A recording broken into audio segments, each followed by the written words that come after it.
March here and it is snowing and it's like 60-mile-per-hour winds. So I don't know about you, but it's not a day I'm highly motivated to try to go out to the gym. And there's gonna be days like that. And not all of us have equipment, but there's one thing that quarantine taught us that was good, that we can get creative with what we have or we don't have within our own homes. Today I'm gonna give you a workout that literally just requires your body weight. We're gonna go over modifications for it. It's something you could do right in your home where you don't have to go out in weather when it's crappy like it is today. So, first thing I'm gonna ask you to do is go to the app SmartWOD. It's S-M-A-R-T, capital W-O-D, all one word. And when you download that app, first of all, it's free. Second of all, it's gonna give you a lot of options in there for timing your workouts hands off. So you don't have to think about where you're at in the workout. Maybe you wonder where you're at as far as time, but it's not something that you have to track. It's a great cheat code for doing workouts on your own without having a trainer there to tell you where you're at. So download that first. Underneath the settings on it, I want you to choose Tabata, T-A-B-A-T-A. I think that's how you spell it. A lot of A's in there. But in that Tabata setting, I want you to set it, don't panic, for 32 rounds. Then I want you to set it for 20 seconds under the title work and 10 seconds under the title of rest. We're gonna go over that here in just a second, but get that done and out of the way. That way, by the time you start the warm-up, which I'm about to go over, you're ready to go right into that workout, okay? Now you can go ahead and use that Tabata setting for your warm-up and then just reset it again when it's time for your workout. We're only gonna go through 4 rounds in our warm-up of 4 different exercises. In the workout, you're gonna go through 8 rounds of 4 different exercises. So here's what I'm talking about. In your warm-up, guys, we're gonna do what are called gate openers, where you're gonna take your knee, come up and around, and then you're gonna alternate, come up and around, okay? We're gonna do those for 20 seconds, up and around, just simply warming up the hips. We'll take a 10-second breather.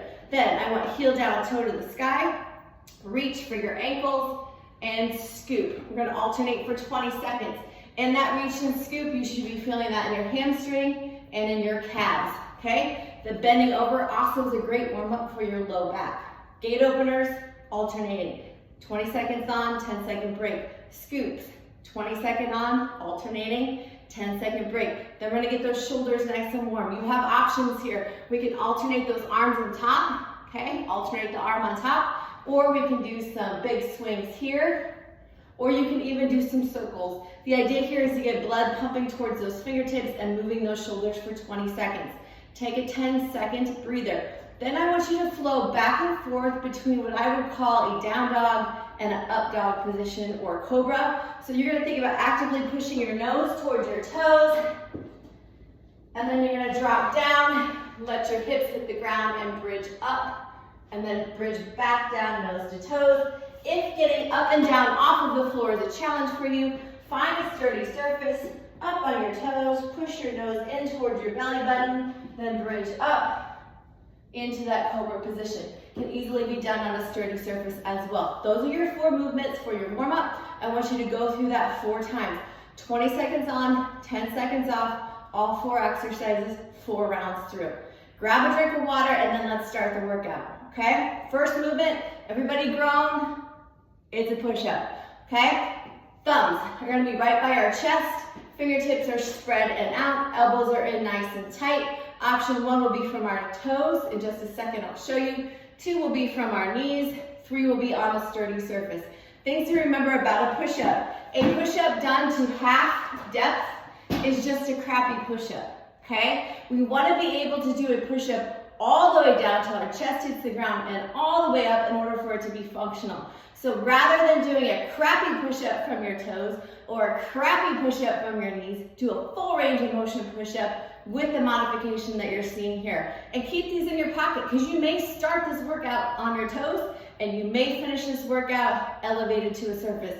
And that's okay because we're working on full range of motion. So option 1, thumbs out, chest to floor, from our toes, all the way up. Option 2, from our knees, chest to floor, all the way up. Option 3, the higher the elevation, guys, the harder this, or the easier, the push-up will be. We're gonna go all the way down, all the way up. If you have only an option for a short surface, drop to your knees. You can still do your push-ups on the side of that surface, okay? Either way, chest is touching and we're getting full extension. The whole point of this workout is for you to continue movement for 20 seconds. So if you're having to take a lot of breaks, or you're only getting 3 or 4 push-ups within 20 seconds, modify and keep moving. Okay, 20 seconds of push-ups, 10 seconds break. Then we're gonna squat. A full range of motion squat, guys, is that hip crease going below the knees and then standing tall at the top. We're gonna make sure our chest stays tall the entire time. Make sure our toes are slightly up. We have that good foundation for our hips to drop into that squat. So we're gonna hit that full depth squat, hip crease below knees, stand nice and tall at the top. If knees, hips, or mobility prevent you from doing a full range of motion squat, we're gonna do a better squat. We're gonna use a surface where we feel comfortable with that tall chest, tapping our butt and standing tall, okay? So we're gonna do push-ups, 20 seconds, rest 10, squats, continuous movement, 20 seconds, 10-second break. Then friends, we are gonna go right into a sit-up, okay? 2 options here, actually 3. Option 1 is going to be on the ground in a full range of motion sit-up, where we're going to tap the ground overhead, and then we're going to come up and tap our shoelaces. At the top of a push-up, guys, your shoulders should be in front of your hip crease. Okay, that's your full range of motion. It's not back here, it's all the way up here. Shoulders in front of hips. Now, you can modify this to a crunch by placing your fingertips behind your ears, not laced behind your neck, gently behind your ears, and just lifting with your feet flat, straight up towards the ceiling. Again, if you start with sit-ups, and they start getting too hard, and you can't keep moving, go to crunches, okay? Got me? Now, I can't get out and off the floor very easily, Amy. What am I gonna do? You're gonna stand tall, elbow overhead, belly tight. You're gonna take your knee and squeeze right here, okay? Squeeze. We're gonna work the oblique in a standing position for 20 seconds. What you're gonna have to remember is the next time you come back to the abdominal portion, that third exercise, you're gonna have to switch sides. So the only thing you're gonna have to track if you choose the standing option for exercise number 3 is keeping track of your right and your left, okay? Now the last exercise, friends, is gonna be a lunge hold. This is a chance for you to catch your breath before you go into your next round. This is not about reps, it's about holding in the best position that you can. So we're gonna get that staggered stance. Your feet should not be at 12 and 6 of your clock, okay? We should be about hip width apart in that stance. We're gonna drop that knee as close as we can to the ground with an upright torso, meaning my shoulders, my hips, and my ears are all in a straight line. We're gonna hold that position for 20 seconds. If this is hard, have a wall, something next to you to help you out, okay? The lower you go in that hold, the harder it's gonna be. Again, just like the abdominal crunches to the side, you're gonna have to track, okay, I held the right side, so next time I come to the 4th exercise in this, I'm gonna have to go to the left. Not a lot to keep track of. You've got that SmartWatt app telling you what to do, okay?